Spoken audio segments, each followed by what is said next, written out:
ب3 دينار وربع او 3 دينار و200 وتحقق الحلم. ما تيأسوش يا بنات، حاجه نفسكم فيها وعديتوا عليها متزعلوش، او كان نفسكم تشتروها وكان فيها سيل وخلص ما تزعلوش، هيجي حاجات احلى وهتجيلك حاجات اجمل وربنا هيعوضك بيها خير ان شاء الله. السلام عليكم ورحمة الله وبركاته. أهلا بيكم مرة تانية في قناتي، قناة منال سليمان، ومعاكي منال سليمان، وشعار القناة موني لايف ستايل. النهاردة بقرب رمضان يعني مشتريات، يعني تحضيرات. عملت قبل كده مشتريات من سنتر بوينت علشان او هوم سنتر علشان رمضان، للمطبخ بقى للبيت، عشان احنا طبعا في رمضان ما بنقدرش ننزل نشتري حاجات، بنجهز لكمان حاجات العيد. يعني انا يمكن الكلام ده لسه بدري، لكن انا مش هفضى فعلا في رمضان، الوقت بيعدي. لو انت بتروحي دوامك، بتروحي من الدوام على المطبخ، من المطبخ على صلاة التراويح، على الفطار صلاة التراويح، وبعدين صلاة قيام، تحضري اكلك لتاني يوم، تروحي الدوام، وهكذا. وفي الاجازه بتنضفي وبتروقي وبتغسلي وبتكوي، وبتبقى رمضان على قد ما هو جميل على قد ما هو وقته ضيق جدا. ولو انت اول مره تشوفيني، انا منال سليمان، هتعملي بس اشتراك وتدوسي على علامه الجرس عشان يوصلك كل جديد من قناتي. في الفتره الجايه هنعمل حاجات كتير بقرب رمضان، وحاجات كتير هتشوفيها وافكار جميله. يلا دوسي سبسكرايب، ايوه، وبعدين دوسي علامه الجرس عشان يوصلك نوتيفيكيشن. وفي الاخر ما تنسيش من اللايك وكومنت كمان. اتمنى كتير كتير انك تشيري كل اصحابك فيديوهاتي عشان قناتي تكبر وتوصل لكل الناس اللي بحبهم وتكبر عيلتنا. والنهارده هتكلم عن مشتريات اشتريتها من مكانين. رحت من محل، طبعا انتوا عارفين في الكويت في امازون الكويت بقاله حوالي 4 شهور او 5 شهور مفتوح. حاجات الامازون اللي بتشوفيها على الاونلاين وبتدفعي ديليفري وبتبقي مش شايفه الحاجه قدامك كويس بالمقاسات بالقصه دي. يابو مكان موجود في الري قصاد الافينيوز، قصاد كيدزانيا بالظبط، جنب النصر الرياضي على نفس الصف في الري. مكانه معروف جدا، جددوه وعندهم حاجات حلوه، في حاجات على قد ايديكي وفي حاجات غاليه شويه، لكن في افكار حلوه قوي قوي. اول حاجه جبتها وعجبتني جدا ولفتت نظري، هي حاجه تستعمليها للمايكروويف، وفي نفس الوقت تقدري كمان ترصي عليها اطباق او حاجات. على البلاستيك دي، تعالي نشوف كده فيها ايه او بتتعمل ازاي. فيها رجلين بلاستيك اهو، تفتحيهم كده، اوكي. طبعا هي كانت فيها كيسه وبتاع، بس انا عشان اجربها واشوفها بتخش الميكروويف ولا لا. اهي دي بتحطي لو انت عايزه تسخني حاجتين مثلا مع بعض، بتحطي الطبق بتاعك، وخصوصا وقت السحور لو بتنامي وبترجعي تصحي تاني، لو انت بتشتغلي عايزه مثلا تسخني حاجتين مع بعض، بتحطي حاجه فوق وحاجه تحت وتكسب معاكي وقت. او ممكن ترصي عليها اطباق في دولاب المطبخ، تحطي اطباق فوق واطباق تحت، وتبقى كانها مقسم لتنظيم الاطباق. يا رب تكون كده الصوره واضحه اهو. يا جوه الميكروويف، يا اما تحطي فيه اطباق او ترتبي فيه اطباق. الحاجه التانية اللي جبتها من الامازون او من يابو، جبت المنظم ده، بيتحط تحت الحوض. هحاول احط لكم الصوره او الفيديو بتاعه كده على جنب لو قدرت، لان هو طبعا موجود على الامازون نفسه. بيتحط تحت الحوض، بتحطي، مش شرط تحطي اطباق او حاجات كده، تقدري تحطي مثلا حاجات الرابسو، حاجات الباودر، الكلوروكس اهي شايفين التقسيمه هنا شكلها عامل ازاي. اسمه فاميلي سبيشال كيتشن راك. هو عباره عن راك رفين، بتفتحيه وتقربيه على حسب المقاس، بيتفتح ويتقفل حسب المقاس، ودي حاجه برضو كويسه جدا، ميزه حلوه جدا فيه. تقدري تنظمي حاجات تحت الحوض وتبقى شكلها حلو. او لو عندك دولاب تحت الحوض حتى ولو متقفل لكن مش فيه رفوف، هتقدري تستعمليه وتستغليه. ده سعره 3 دينار، وكان اعتقد مش عارفه كان فيه عرض ولا لا، والله مش فاكره اني جايباهم من فتره. هو سعره كده 3 دينار من غير اي عرض، سعره كويس جدا وعملي جدا. الحاجه التانية اللي جبتها من الامازون ولفتت نظري جدا وحبيتها برضو، لسه ما استعملتهاش، وهي الرف ده. ده سعره دينار وربع برضو بدون عروض.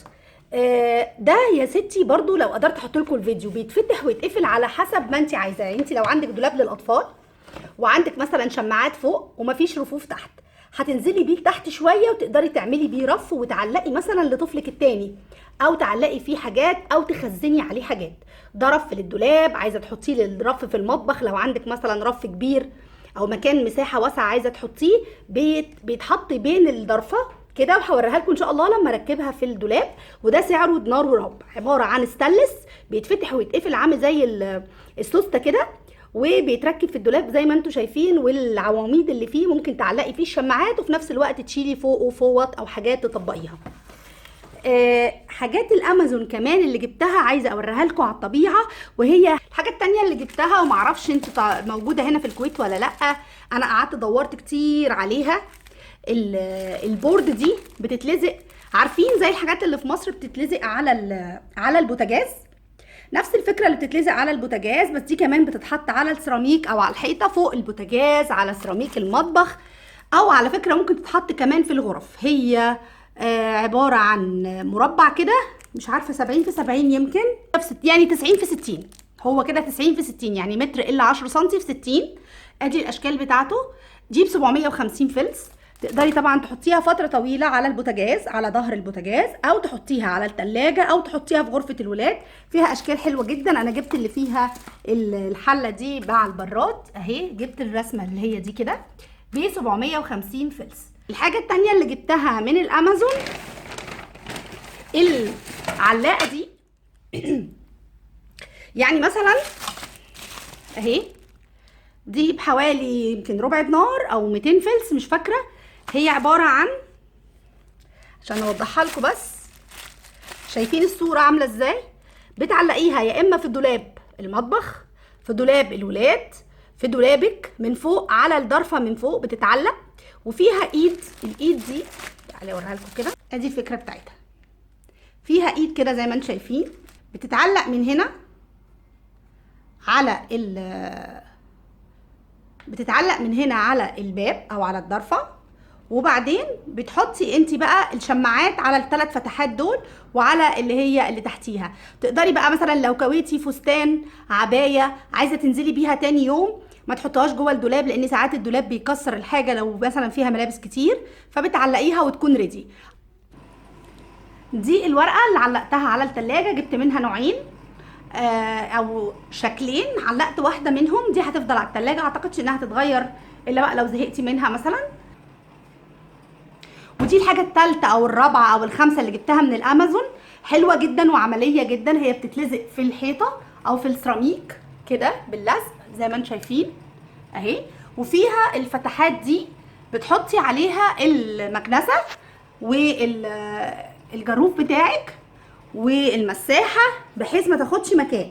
عايزه تحطيها في المطبخ او عايزه تحطيها في الحمام، حسب المساحه اللي انت عايزاها، ورا الباب، عندك اوضه للغسيل، عندك اوضه مخزن تحطي فيها الحاجه، بحيث تبقى رافعه الحاجه من الارض، ما تبقاش مبلوله وما تعملش ريحه، وفي نفس الوقت منظمه وشكلها حلو جدا. دي كانت سعرها اعتقد 2 دينار او دينار 750. وباللزق بتحطيها زي المagnetic كده، بتتمجنط على السيراميك وبتتلف وبتبقى بالمساحه دي. اعتقد في اكبر منها، يعني انا جبت 3 بس، في كمان 3 يعني فيهم هنا 3 علاقات اهو، في بتهيألي اكتر. وبتستعملي كمان دي اهي العلاقه بتاعتها دي، ممكن تحطي عليها فوطه المطبخ، مرياله المطبخ انت عايزه. والحاجه التانية اللي جبتها للمطبخ برضو، جبت العلاقه دي. انا حبيت اوريكم الحاجه على الطبيعه قبل، يعني انا جبتها واستعملتها، وفي حاجات لسه ما فتحتهاش، لكن الحاجه اللي استعجلت عليها عشان هي منظمه وجميله جدا. انا كنت الاول بعلق الحاجات المطبخ او المعالق، وهنا كانت بتتحط، هنا كانت بتبقى فيه كركبه والشكل مش حلو، لا. فلما عجبتني دي جبت العلاقه دي زي ما انتم شايفينها، نفس فكره علاقه الملابس. بصوا اهي ستانلس، بتمسك من بره اهي كده، وبتتعلق فيها 2 4 5 علقات اهو. تقدري تحطي فيها براد صغير، تحطي فيها المعالق بتاعتك، الست بتاعك. هنا جبت واحده الناحيه دي وواحده الناحيه دي. بصوا لو شفتوا ان انا كنت مركبه الحاجات دي الاول، بس كانت بتاخد الحاجه وتقع برضو، اللي هي الحاجات المagnetic البلاستيك السيليكون دي كنت مركباها، هشيلها خلاص مش محتاجاها، لان دي عايزه اقول لكم ثابته جدا. العلاقه بتاعتها حلوه قويه، بتشيل 10 حاجات زي ما انتم شايفين، حاطه فيها معالق خشب، المعالق بتاعتك، واستعمالها سهل منك على البوتاجاز، وفي نفس الوقت مقفول عليها، مش عامله كركبه خالص. ودي كمان الحاجات من ضمن الحاجات اللي حبيتها جدا في حاجات الامازون، وعندهم حاجات تانية كتير، لكن انا جبت الحاجات اللي تنفعني في رمضان ويبقى مطبخي رايق ومترتب، وكانت افكاره حلوة جدا. يلا نشوف بقى حاجات ايكيا كانت شكلها ايه. شهري كلم شهري علم شهري سلم شهر لما وصلنا لأجمل شهر. أهو جه يا ولاد أهو جه يا ولاد أهو جه يا ولاد. ونيجي بقى لحاجات ايكيا الجميله الرقيقه اللي كل الناس عارفاها. جبت فوط جديده علشان رمضان احطها في المطبخ وتبقى كل حاجه فيها ولا لمسات. بحب كده كل رمضان يكون عندي حاجه جديده. ادي واحده وادي التانية، اصفر في بستاج لون الحيطه الجديده اللي انا عملتها، وزي ما قلت لكم ان انا مجدده طبعا في المطبخ ده بنص دينار، يعني يا بلاش زي ما بيقولوا. شكلها حلو قوي وفيها، وهتقولوا لي بقى دي بيضه هتتمرمط مش عارفه مش هتبقى نظيفه. بصوا دلعي نفسك بنص دينار لحد ما تاخد وقتها وخلاص. كانت منزلين على ستاير رقيقه كده، هي مش ستاير تقيله، هي ستاير خفيفه، يعتبر دي المفروض تاني واحده للليفينج روم، للاوضه اللي هي بتبقى مش بننام فيها، يعني ما تنفعش تتعمل في اوضه النوم او تتحط في اوضه النوم علشان هتبقى خفيفه، لكن ممكن تتحط في ليفينج. حتى لو كنا بالليل ودخلنا نمنا مش هتبقى مأثره على النور قوي. دي كانت ب3 دينار اعتقد، او ب2 دينار 900. شكلها حلو اهي. طبعا هي العرض والطول نفس المقاسات واحده ضلمه، لكن قلت فكره جديده، ولو ما نفعتش معايا هنا هتروح مصر هحطها في اوضه الليفينج او في اوضه الولاد. جبت من دول كانوا الاربعه عاملين 350 فلس، يعني اقول لكم ايه، جبت الاربعه دول هياخدوا برضو وقتهم وهتزهقي منهم وهترميهم. بصوا يا ولاد، سبحان الله، الواحد ساعات بيتمنى حاجات كتير وبيحلم بحاجات كتير، لكن مش في كل مره بيقدر يحققها في الوقت اللي هو عاوزه. الطبق ده من اول ما نزل في ايكيا، هو نازل بقاله فتره على فكره، وانا نفسي فيه، بروح الاقيه ب6 دينار وعايزاه عشان الكويت. هنا هقول ايه، طب ما انا 6 دينار اجيب بيهم حاجه يعني احسن من كده شويه، وتنفع الولاد تنفعني تنفع البيت. بحب المكياج اكتر بيني وبينكم. اقول ايه، لا استنى شويه لما يرخص. واخيرا نزل ب3 دينار. 3 دينار يعني حق ساندوتشين برجر للولاد. اول ما بلاقي انا 3 دينار 2 دينار 900 3 ونص، ما بضيعش وقت. حتى زي ما قلت لكم لو مش محتاجاها بشيلها، هتنفع لتغيير وتجديد لما تزهقي من اي حاجه. جبت الطبق ده ولونه ذهبي على فكره، في منه الكبير الاكبر منه ولونه فضي، بس انا عشان حاجتي كلها ذهبي بره فجبت الطبق ده. وبعدين جبت اللي بنسميه احنا ايه، طبق للجاتوهات، بيبقى عبارة عن دورين كده. في منه كان ستانلس وفي روز جولد وفي اللون الابيض اللي انتوا شايفينه ده.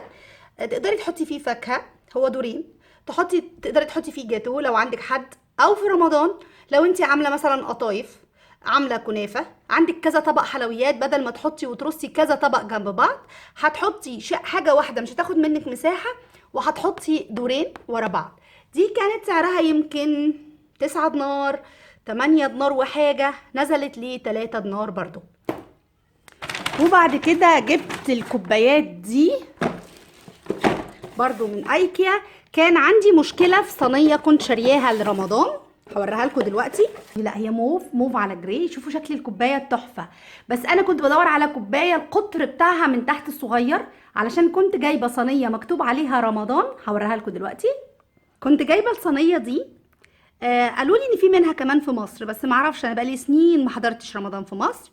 الصينيه اللي انتوا شايفينها دي كانت مشكلتي في الدايره بتاعه الكوبايه، ولا كوبايه ولا كاس عندي دخل في الفتحه بتاعه الكوبايات، ودورت كتير، ورمضان اللي فات عدى من غير ما استعملها كصينيه. هي اول ما شفتها في الايكيا قلت يا رب شكلها قطرها صغير، يا رب تيجي على مقاس الكوبايه. هما 6 كوبايات ب6 فتحات، نحط فيها القمر الدين، نحط فيها ممكن التمر. رمضان اللي فات الصينيه وادور لها على كوبايات عشان تيجي المقاس، والحمد لله لقيت لها المقاس.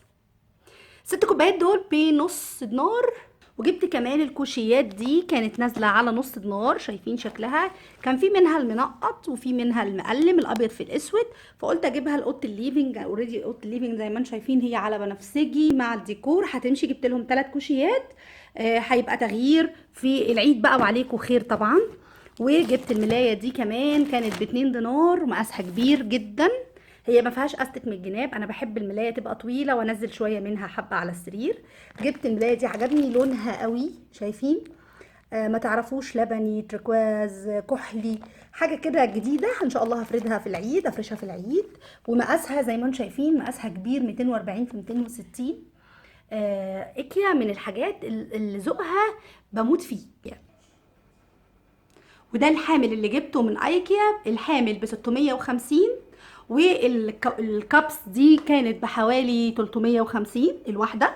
وكان الزرع الاخضر كان نازل عليه بربع دينار، فجبت التلاتة كل واحدة بربع.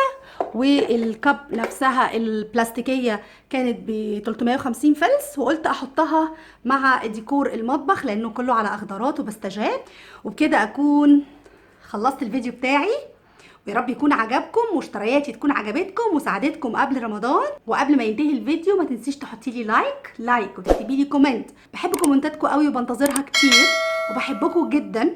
وما تنسوش تعملوا شير لكل اصحابكم قبل رمضان وتعيدوا عليهم وتقولوا لهم رمضان كريم وكل سنه وانتم طيبين، ويا رب يعود علينا وعلى الامه الاسلاميه يا رب بخير. واعملوا لي كمان اشتراك وتشاركوا كل اصحابكم. كل سنه وانتم طيبين ودايما معايا، واشوفكم على خير. باي باي.